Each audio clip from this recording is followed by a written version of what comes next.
Hi, I'm Cameron Casimir, and I'm in Bio 182, where we talk about topics related to biology, ecology, genetics, and human impacts on the environment.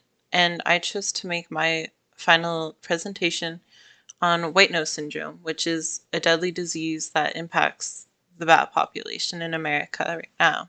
So, what is white nose syndrome? It's caused by a fungus called P. destructans, and this fungus causes wing lesions and fuzzy white marks on the head and the face. Bats get it by interacting with one another and encountering it in caves where it grows and can lay dormant for up to 10 years. The thing that kills the bats regarding this virus is it disrupts their hibernation schedule, and it makes it so that when they wake up too early and it's still winter and there's no food, so they just run out of energy and starve. And the relationship of this topic to Bio 182 is a lot of things. It covers evolution, natural selection, population ecology, community ecology, adaptations, and human impacts on the environment. So the first article was called White Nose Syndrome Has Devastated Bats, but Some Are Developing Immunity. And from this article, the things that I noticed were that it was dramatic but not inaccurate.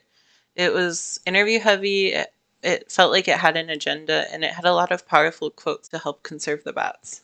The one thing I did really like from this article, though, is that it gave a lot of context for what is happening to the bats. For example, later on I'll mention it again. There's historical precedents where like this fungus was also prevalent in Eurasia, and in Eurasia, the bat population survived the fungus, and it's almost not affected by it at all.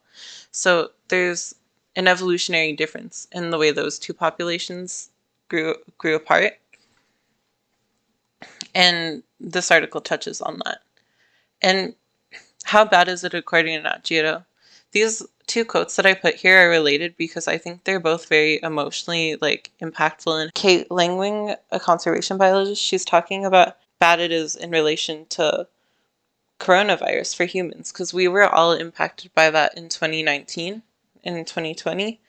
So I think that drawing this parallel between coronavirus and bats is like a way of drawing sympathy from people. And then in the second quote, it says, sometimes when white nose syndrome hits a hibernating bat colony, there are carpets of dead bats, Adams says. And it draws on the reader's emotions to get a point across. And this is the quote where I thought that they did really well. And it says that it's possible millions of years ago, Eurasian bats went through the same thing that we're seeing now. We just weren't there to document it.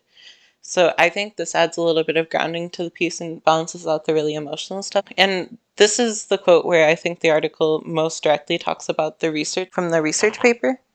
And it says that they thought they would see adaptations through the bat's immune system, but instead they saw adaptations through the genes that were related to hibernation and metabolism. It makes sense because the white nose syndrome, it does mainly affect the bat's hibernation patterns, but I think scientists didn't initially realize how heavily the bat death toll was because of that aspect of the disease. And then here is where I start talking about the research paper. It was called Higher Fat Stores Contribute to Persistence of Little Brown Bat Populations with White Nose Syndrome. And there's a picture of it on the side too. From the article, I noticed a very different tone. It was very thorough and detailed. There was no emotionally charged language.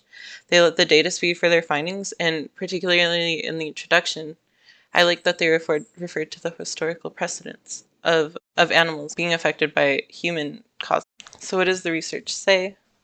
Although increased body fat likely reduced WNS mortality, other mechanisms are necessary to fully explain the persistence of bats with WNS at our sites. So this is the part where I felt like the National Geographic article and the research article clashed a little bit. The National Geographic article made it seem like the bats adapted by gaining more weight, and that was the sole reason.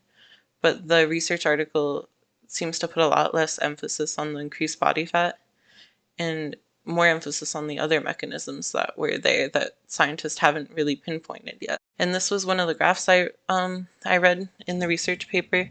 Basically, the white boxes show before the fungus was present, like how the mortality rate of bats versus weight. And then the blue bars show the mortality rate at the peak of the epidemic. And then these teal bars here, they show the reduction in mortality rate. So this shows that like after the peak, and about 5 years later, or sorry, 7 years later, um, there was a 62% reduction, showing that bats have generally adapted, but there also are two outliers where the bats have only increased in mortality rates since then. Also here, this talks about prevalence and load. So like as the bats increase in hibernation days, the fungus is more likely to be prevalent. As the hibernation time increases, the load of the fungus in the bats also increases pretty significantly. So was it exaggerated? I would say yes, it was exaggerated, just because they exaggerated the importance of the weight versus the mortality thing, and they also exaggerated, I guess, the grimness of the bat situation. I don't think it was a bad thing necessarily, but I do think that they went out of their way to get more attention and sympathy through using more emotionally charged language in interviews, suggesting that there's still hope. These are the links from where I got all my pictures. And these were the citations, the references. And that's all. Thank you.